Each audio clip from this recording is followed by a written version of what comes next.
तुम गुलाम बने हुए हो। तुम दूसरे के कहने पे अपने जात भाई को तुम भोंकते हो, उसको काटते हो, तुम उसको गाली देते हो, और दूसरे के कहने पे कहते हो कि वो भोंकने के लिए तो तुम भोंकते हो। तो ये सारे चीज़ें समझने की बात है। तुम तो गुलाम बने हुए हो।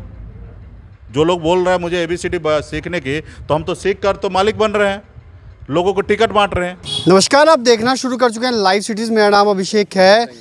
बीजेपी सांसद अजय निषाद ने मुकेश सहनी को लेकर कहा था कि अब उनको फिर से ABCD पढ़ना पड़ेगा, जिस पर मुकेश सहनी जो बिहार सरकार में पूर्व मंत्री हैं, उन्होंने जवाब दिया। उन्होंने कहा कि अगर ABCD सीखना होगा तो हम ABCD सीखेंगे, क्योंकि हम टिकट देते हैं लोगों को, हम किसी की गुलामी नहीं करते। वो जो हैं वो हमारे जात भाई हैं, लेकिन दूसरों के कहने पर वो मेरे खिलाफ बोल रहे हैं, भौंकते हैं, काटने की बात भी कही है। तो इशारों में बहुत सारी बातें कही हैं। भौंकने और काटने की बात आप समझ सकते हैं किस तरीके से पूर्व मंत्री और VIP सुप्रीमो मुकेश सहनी ने अजय निषाद पर हमला किया है और क्या कुछ कहा है, वो आप पहले सुनिए।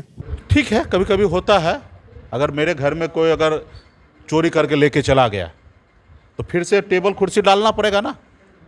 तो कुछ लोग अगर हमें परेशान करने के लिए, हमारे समाज को तोड़ने के लिए लगा है, और वो अगर कल ऐसा कर देगा तो हमें तो ज़रूर, जाहिर सी बात है, फिर से करेंगे। जैसे बाढ़ आया, घर बह गया, तो फिर से लोगों को घर बनाना पड़ता है, लेकिन घर बना के ही रहेंगे। ठीक है, ABCD फिर से सीखना पड़े तो सीखेंगे। आखिर हम ही सीख के सब चीज़ किए थे ना। तुम तो गुलाम बने हुए हो।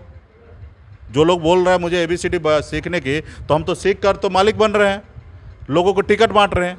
और तुम तो देखो कि तुम क्या कर रहे हो। तुम गुलाम बने हुए हो। तुम दूसरे के कहने पे अपने जात भाई को तुम भोंकते हो, उसको काटते हो, तुम उसको गाली देते हो।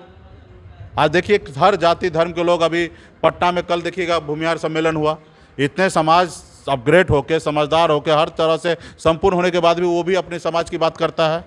तो हर व्यक्ति अपने समाज और परिवार की बात करना चाहिए। तुम ऐसा हमारे समाज से और परिवार से हो कि अपने बारे में नहीं सोचते हो, अपने लोगों के बारे में नहीं सोचते हो, सिर्फ अपना घर के बारे में सोचते हो, और दूसरे के कहने पे कहते हो कि वो भोंकने के लिए तो तुम भोंकते हो। तो ये सारे चीज़ें समझने की बात है। चैलेंज दे रहे हैं संजय जायसवाल जी को। अरे अभी बहुत समय है, अभी तब उनको फिर से ABCD पढ़ना शुरू करना पड़ेगा। तो आपने सुना कि पूर्व मंत्री और VIP सुप्रीमो मुकेश सहनी ने क्या कुछ कहा है। उन्होंने साफ साफ कहा कि ABCD अगर सीखनी पड़ेगी तो ABCD सीखेंगे और फिर टिकट देंगे और नेता बनाएंगे लोगों को। हम किसी की गुलामी नहीं करते, वो गुलामी करते हैं और वो गुलाम हैं और अपने जात भाई पर ही हमला करते हैं और कहते हैं कि कई सारी बातों को कहते हैं। किसी दूसरे के कहने पर वो भोंकते और काटते हैं। भोंकने और काटने का मतलब आप समझ सकते हैं कि किस तरीके से इशारों में बहुत कुछ कह दिया पूर्व मंत्री मुकेश सहनी ने। आपको बता दें कि बोचहां उपचुनाव से पहले से ही लगातार अजय निषाद और मुकेश सहनी की लड़ाई सामने आती रही है। मीडिया में लगातार बयानबाजी आती रहती है अजय निषाद और मुकेश सहनी के बीच की लड़ाई, क्योंकि निषाद समाज के दोनों नेता हैं और एक दूसरे पर आरोप इसलिए लगाते हैं कि निषाद समाज का कौन नेता बनेगा। तो BJP सांसद अजय निषाद पर मुकेश सहनी हमलावर हैं। आपको बता दें कि मुकेश सहनी लगातार बिहार में यात्रा कर रहे हैं, BJP के खिलाफ हमला बोल रहे हैं, BJP के खिलाफ लगातार बयान दे रहे हैं और अब तो वो 2024 की लोकसभा की तैयारी कर रहे हैं। उन्होंने साफ साफ कहा कि हम लोकसभा की तैयारी कर सकते हैं। वहीं कई सारी मुद्दों को लेकर कई और बातें भी कही हैं, लेकिन BJP सांसद अजय निषाद पर कई सारे हमला बोला है और कई सारी बातों को कहा है। तो मैं रही लाइव सिटीज़ के साथ। हमारे YouTube चैनल को सब्सक्राइब करिए, फेसबुक पेज को लाइक करिए।